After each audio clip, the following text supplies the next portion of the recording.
Good morning. The story I have for you today is called Jangles, the Big Fish Story.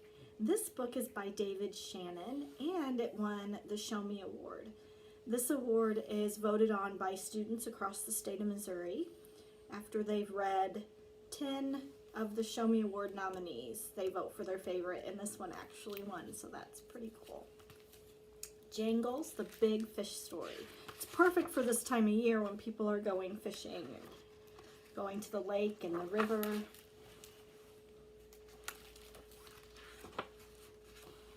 When the sun goes down and the weather's just right, Big Lake gets smooth as glass and a thin mist whispers across it. That's when you might catch a glimpse of Jangles. My father told me lots of stories, but my favorite was about a giant trout he saw when he was a kid. I still remember sitting with him in front of the big stone fireplace at the cabin. He pulled out a dirty green tackle box and shook it a couple times, so it rattled. And then he told me this story. When I was a kid, Jangles was the biggest fish anyone had ever seen or heard. That's right. You could hear Jangles. He'd broken so many fishing lines that the huge crooked jaw was covered with shiny metal lures and rusty old fish hooks of all shapes and sizes. They clinked and clattered as he swam. That's why he was called Jangles.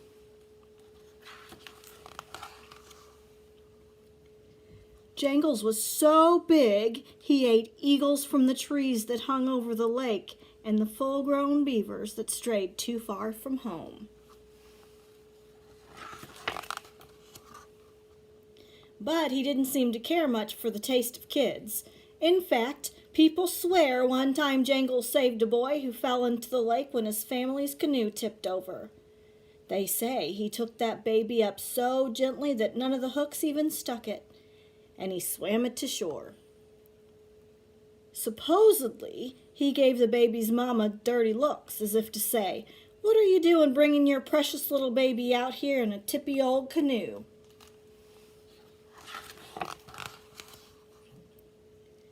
Everyone wanted to catch Jangles. They had big tournaments with lots of prize money, but no one could bring him in. He was too smart and too big, and he lived too deep down in the middle of the lake. They tried all sorts of tricks, like using whole turkeys as bait.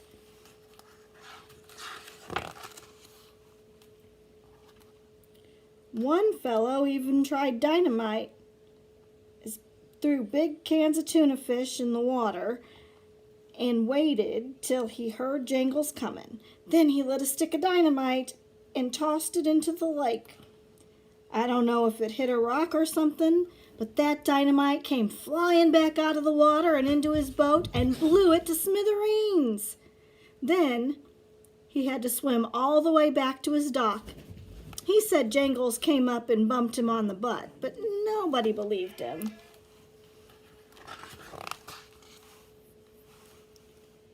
One time when I was just about your age, I was fishing over where the creek comes into the lake, and my anchor came loose. I was concentrating so hard on catching a fish that I didn't notice I was drifting way out into the middle of the lake. There wasn't another soul out there, and it was getting dark.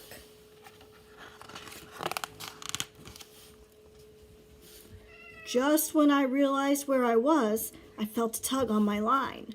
Not a real big tug, but something was on the other end, and I started to reel it in. It was wiggling all right, but it didn't really feel like a fish. I finally got it in, and what do you know? I'd snagged an old fishing rod that somebody must have dropped out of a boat a long time ago.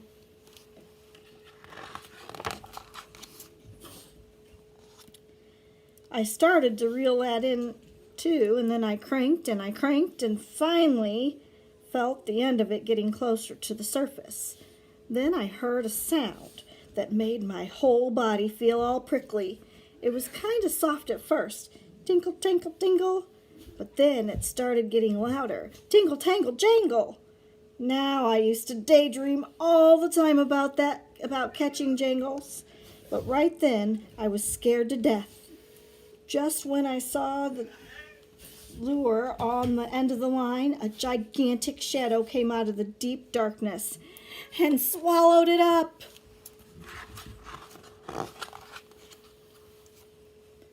My rod bent nearly in half. I was hanging on to it like it was my first dollar when Jangles suddenly swam under the boat and pulled me right over the side and into the cold, black lake. Down we went like a crazy horse and buggy. Pretty soon I noticed I could still breathe, and the water wasn't cold anymore.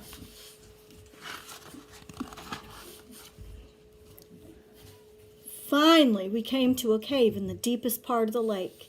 It was decorated with parts of old boats and lots of rods and reels. "This is my home," said Jangles. "It's been a long time since I had a visitor."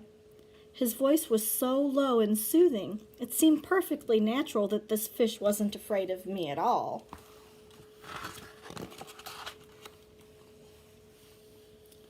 Then Jangles told me stories. Amazing, wonderful stories about the beginning of the earth, before there were people, and stories about wise old redwood trees and animals who were silly, and the great fish that lived before him in Big Lake. It was like Jangles was my magic uncle. After a while, I started to get sleepy, and he said, "Time to go." He told me to hang on to the fin on his back. I still had the old rod in my hand, and as we swam up and the water turned from black to purple, I slowly pulled out some line and made a bunch of long loops. When we reached the surface, Jangles swam alongside my boat. Quick as a minnow, I hopped off the fish's giant back and threw the coils of the line around him. Then, with a sharp yank, I spun him upside down. Now you might know this, you might not know this, but when you turn a fish upside down, even a big one, an old smart fish like Jangles, it gets confused, and it can't hardly move, like it's paralyzed.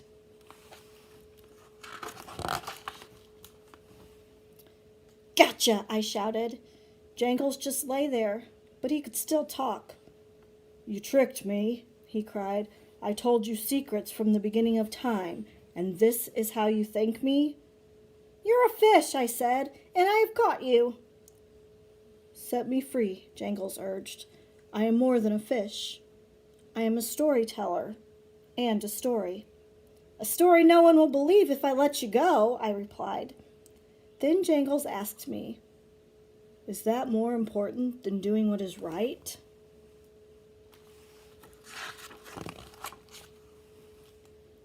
I thought of all the wonderful things I'd heard that day.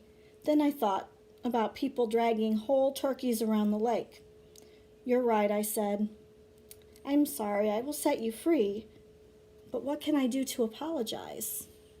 I swear Jangles grinned at me with that big, crooked, jingly jaw of his.